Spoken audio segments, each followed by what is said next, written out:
Aman dit.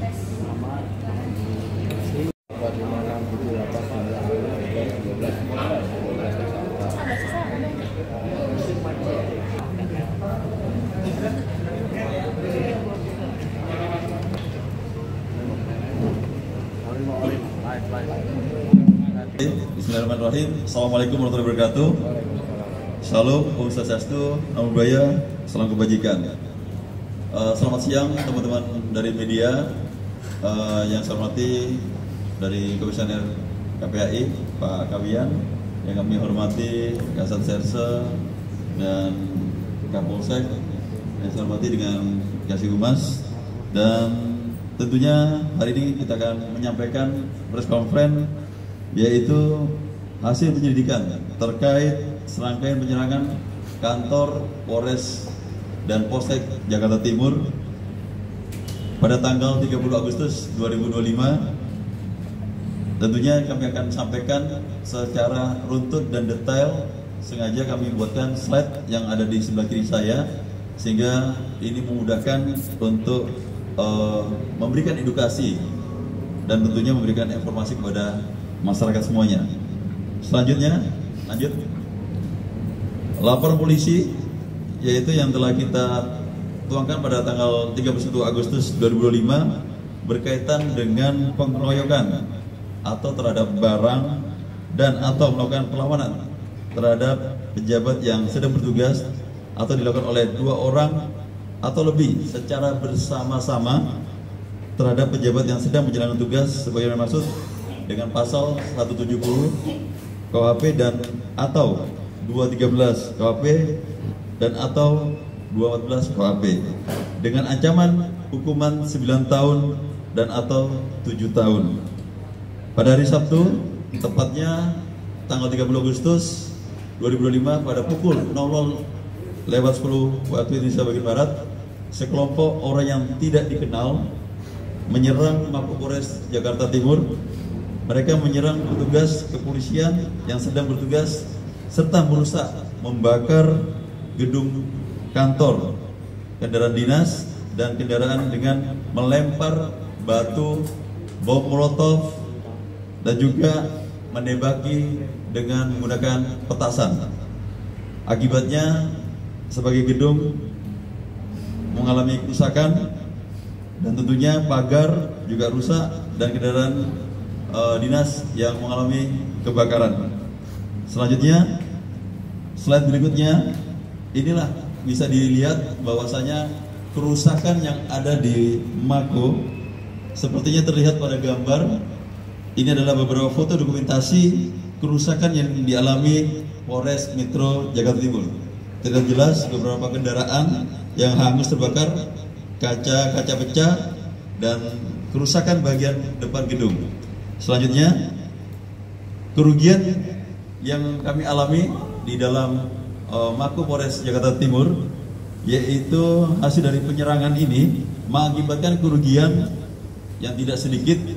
Di dalam area Mako tercatat ada 7 unit kendaraan yang terbakar, yaitu diantara lain truk Samapta, truk perintis, mobil Dimas, mobil Propos, mobil Tahti, mobil ambulan, dan truk bantuan air. Selanjutnya, saya akan sampaikan beberapa kerugian. Selain kendaraan di dalam Mako, ada 14 kendaraan yang juga dibakar hangus, yang itu yang dimiliki oleh anggota kita, yang tentunya kerusakan ini meluas sampai ke fasilitas lain, termasuk rusaknya ruang SPKT dan ruangan reskrim, pagar depan yang ambruk, CCTV yang rusak, serta kerugian barang inventaris lainnya. Lanjut, saya akan sampaikan pelaku yang berhasil kita amankan. Tentunya ini juga mohon maaf sekali lagi, ada yang tidak kita tampilkan di belakang kami. Ini ada 4 pelaku yang diamankan. Ini ada 4 orang sebenarnya yang ABH, anak yang berhadapan hukum. Tentunya kami minta disanding oleh dari Komisioner KPAI. Dari 4 pelaku ini diamankan ada 2 dewasa dan 2 anak. Ini inisial ISI, usia 42 tahun. Yang satu lagi SES, 31 tahun, pekerjaan swasta. Nah, ini yang saya maksud tadi. Ini ada 2 yang ABH. Ini pelajar kelas 9, FA dan DA. Peran utama mereka melakukan penyerangan dengan menggunakan batu, kayu, dan bambu. Penangkapan dilakukan pada tanggal 5 dan tanggal 6 September 2005 pasca aksi penyerangan pada tanggal 30 Agustus 2025. Berikutnya, ini ada beberapa slide selanjutnya untuk barang bukti yang tentunya telah kita amankan sebagai alat bukti yang melakukan pengrusakan terhadap Mako Polres Jakarta Timur maupun Polsek di jajaran. Jadi ada 6 Polsek yang dilakukan pengrusakan, maupun ada juga Polsek subsektor yang dilakukan pengrusakan maupun penjarahan. Selanjutnya, ini berikutnya beberapa slide yang ke-8 dan 9. Seperti yang terlihat foto dan video beredar viral, ada tuduhan bahwa pelaku penyerang Mako Polres Metro Jakarta Timur tewas ditembak. Namun kita sampaikan secara tegas, sebaliknya hasil dari interview pemeriksaan terhadap pelaku bahwasanya yang bersangkutan sebenarnya dikenai lemparan batu oleh orang lain atau massa dari kelompok. Jadi bukan pada saat tanggal 30 Agustus itu kami melakukan penembakan, tidak ada. Karena tidak ada kami melakukan penembakan, karena kami hanya bertahan. Namun amukan massa kepada Polres Jakarta Timur dengan pelemparan batu, bom molotov, dan petasan.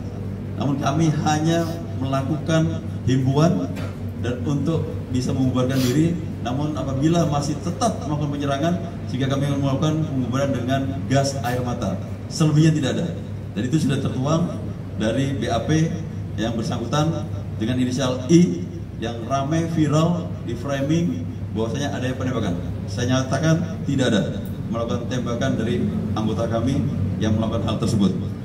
Lanjut dengan berikutnya, yaitu kronologis penyerangan Polsek Durin Sawit. Ini juga laporan polisi sudah kita terbitkan tanggal 2 September 2025. Pengeroyokan terhadap barang sama juga dengan pasal 170 KHP dan juga pasal 406 KHP dan atau 160 KHP dan atau 212 KHP dan atau pasal 21 KHP dengan ancaman hukuman 9 tahun, 2 tahun, 8 bulan, 6 tahun, 1 tahun, 4 bulan, dan 7 tahun. Ini sanksi hukuman yang maksimal. Serangan serupa terjadi di Polsek Durin Sawit pada hari yang sama sekitar pukul 03.40 waktu Indonesia bagian Barat. Sekelompok orang datang dan langsung menyerang Polsek dengan melempar batu dan juga bom molotov, petasan. Mereka juga melakukan penjarahan. Ini ada kafe yang di sebelah kantor daripada Mako dari Sawit yang tentunya juga mengalami rusak yang parah. Jadi artinya sudah kami tampilkan di slide.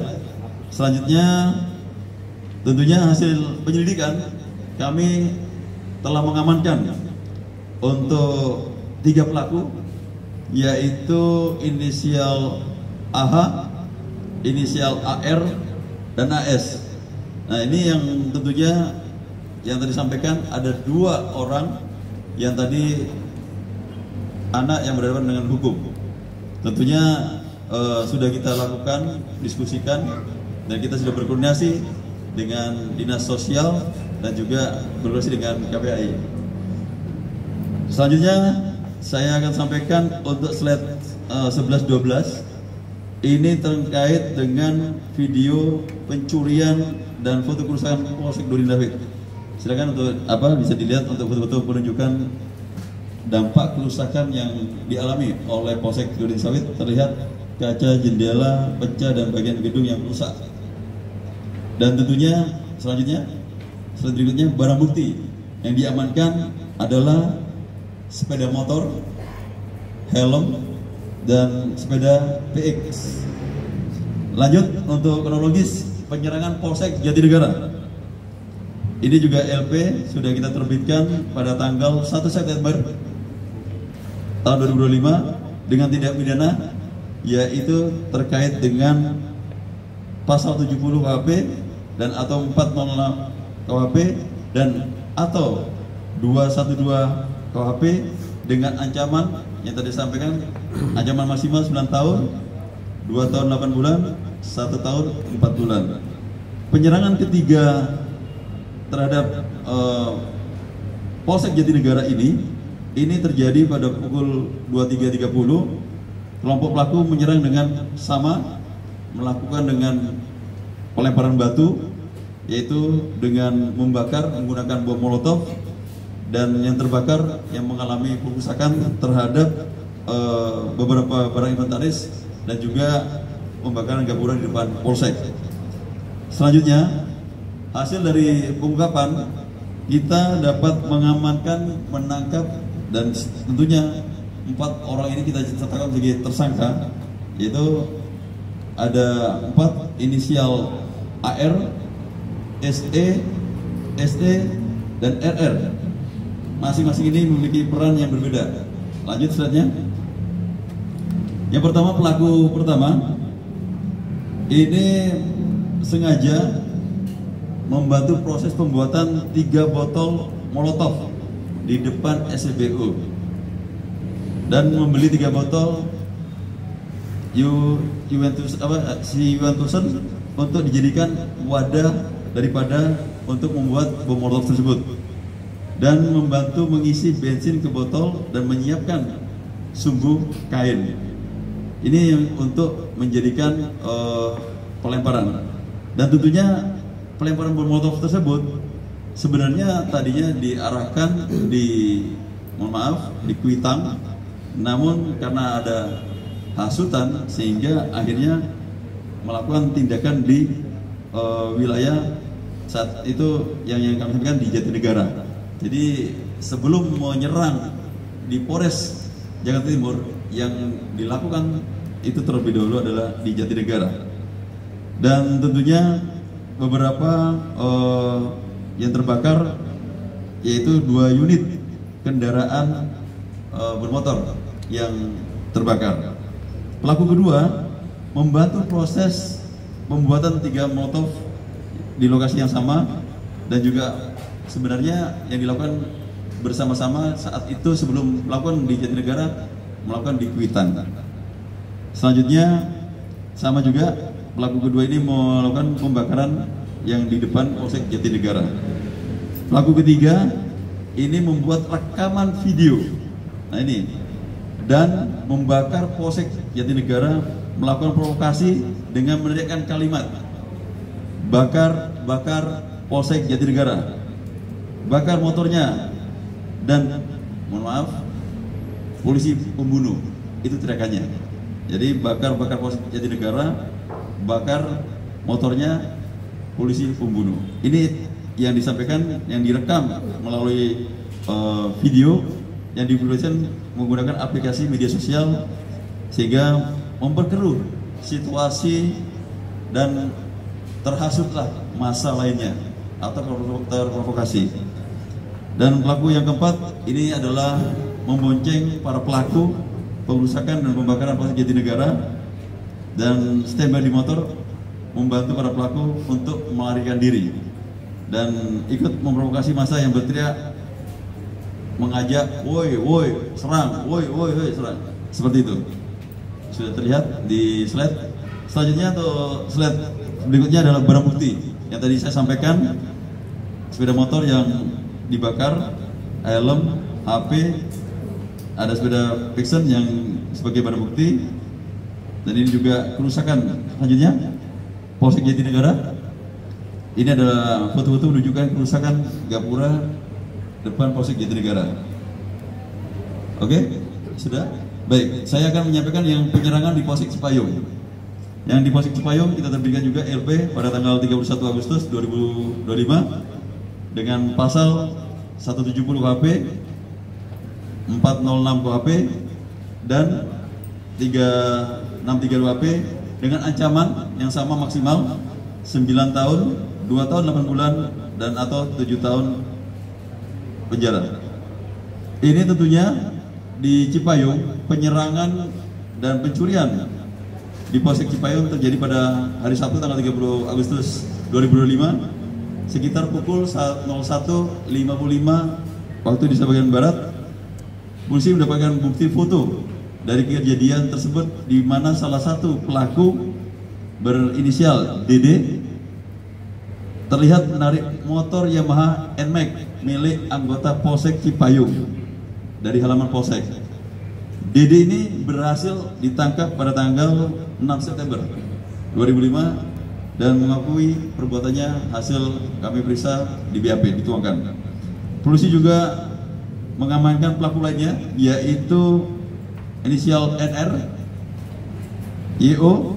Perannya mereka termasuk melakukan siaran langsung di TikTok untuk mengajak massa bergabung serta melemparkan batu ke Polsek Cipayung dan pos polisi lainnya.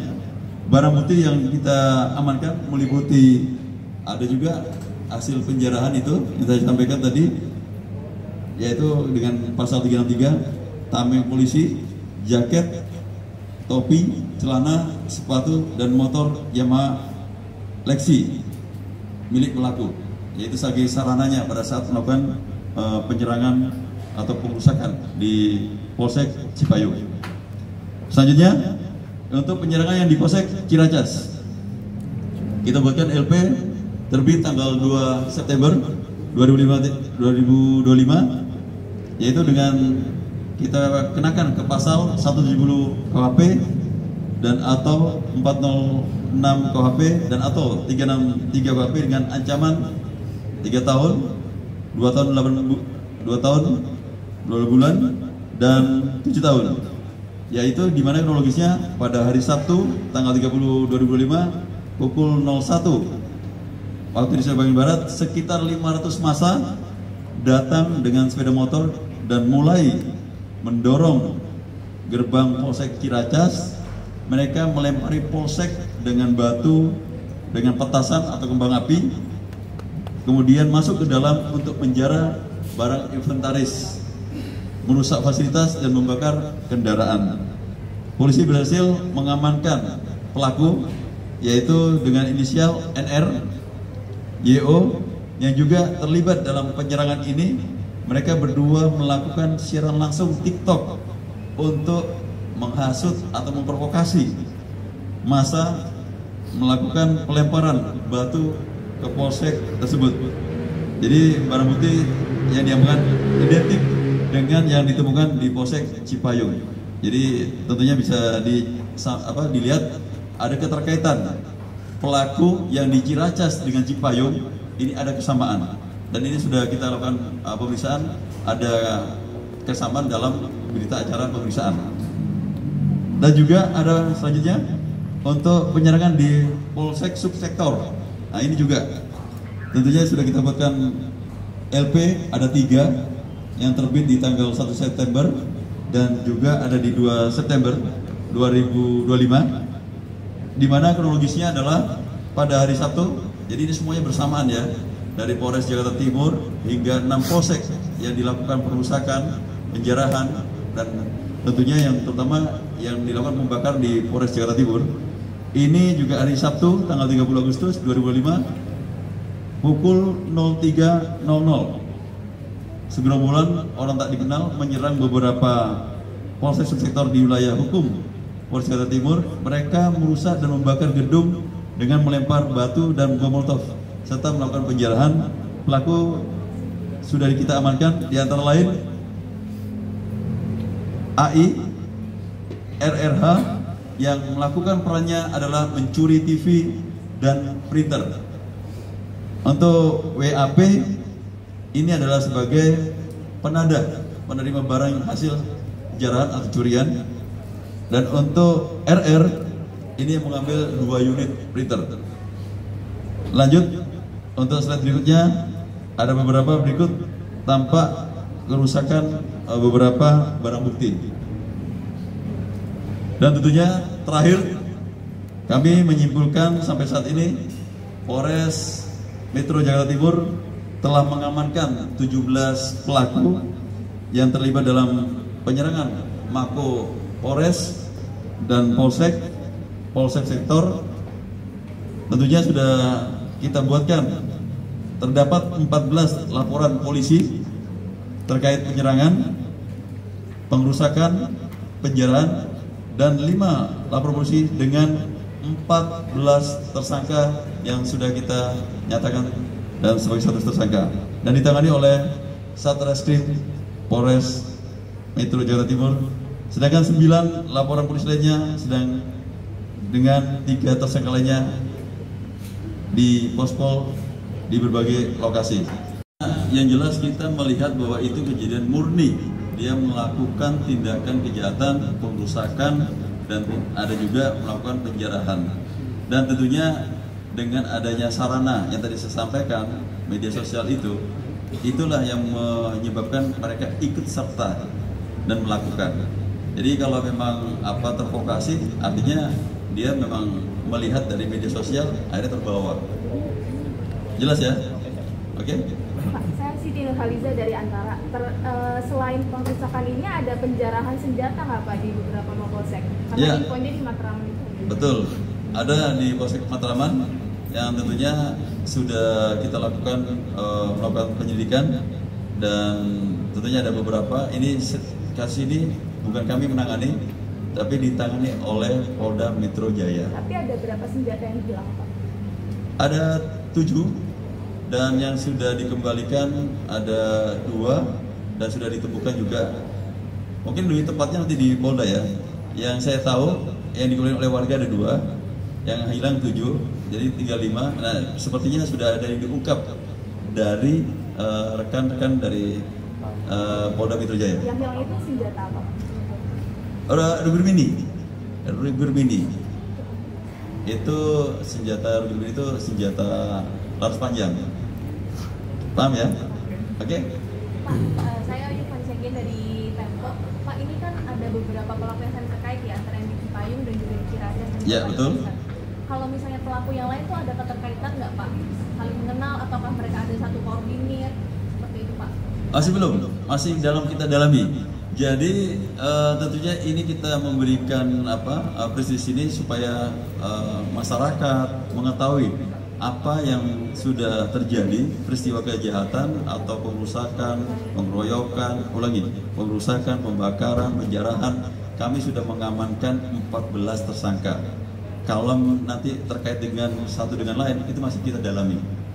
Jadi nanti akan ada kaitan dari situ semuanya. Apakah ini nanti kita buat, nanti kita akan sampaikan lagi kepada teman-teman media. Oke? Cukup? Pak Taufik, Pak, dari detik ini dari pelaku-pelaku ini profesinya apa aja? Terus di media sosial waktu itu ramai bahwa ada anggota militer juga TNI yang tertangkap. Apakah di sini ada juga atau tidak? Tidak. Ini semua 14 tersangka saya sampaikan dari 10 mereka orang dewasa dan pekerjaan macam-macam. Ya, macam-macam nih. Ya, saya tidak bilang ini yang jelas 10 orang bekerja.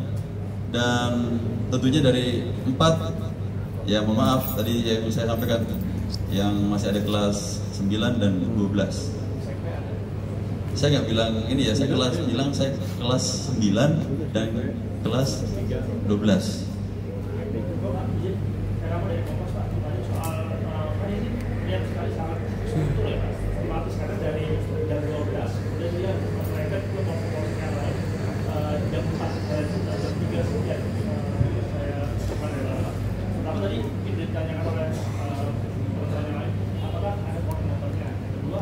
Apakah mereka ini pernah tercatat Ya. Beberapa kelompok pernah ikut tawuran, kemudian dia karena ada antusiasme seperti ini juga ikut lagi. Ketiga, apakah memang ada penyandang dananya, Pak? Ada untuk membuat bom molotov kan tidak mahal, tidak murah. Dia ada penyandang dana dari kegiatan. Apakah sudah diungkap? Terima kasih. Ya, tentunya tadi disampaikan dari Kompas, nanti kita akan sampaikan, kita masih dalami. Tadi sudah ditanyakan untuk keterkaitan satu dengan lain, kami belum bisa menyampaikan bahwa adanya provokasi dan pendanaan masih. Tentunya perlu kami dalami dulu semuanya. Ini tentunya nanti akan kita kaji, analisa, dan nanti akan kita berikan informasi lebih tepatnya kembali. Kalau kerugian secara relatif berapa berapa banyak? Kemudian ada tugas juga berapa yang dari serangan Petugas ada 2 orang di Jatinegara yang mengalami di pipi sebelah kanan yang pada saat dia melarikan diri atau escape jatuh dari lantai 2, dan kakinya ada 1 orang yang mengalami patah. untuk kerugian nominalnya berapa? Kami belum bisa tapi sudah laporkan kepada Polda kerusakan dari barang inventaris kami, tapi kami tidak bisa menilai berapa karena itu adanya dari rekan-rekan dari Karorena yang bisa menghitung daripada audit jumlah kerugian. Tapi kalau jumlah yang kerusakan, dibakar, kehilangan, itu sudah kita laporkan semuanya. Cukup? Pak, yang di bawah hukum itu gimana proses hukum? Gimana, Pak? Yang di bawah umur proses hukumnya gimana? Tadi kan ada 2 anak SMP ya, itu dia ikut-ikutan terprovokasi atau gimana mungkin? Tentunya hasil pemeriksaan untuk yang ini anak berhadapan dengan hukum juga tadi saya sampaikan juga ikut karena dapat hasutan seperti tadi yang saya sampaikan, ya. Jadi nanti kita penyelesaian itu sesuai dengan Undang-Undang Perlindungan Anak. Kita akan sesuai dengan hukum yang berlaku dan aturan, ya. Itu Pak, ya.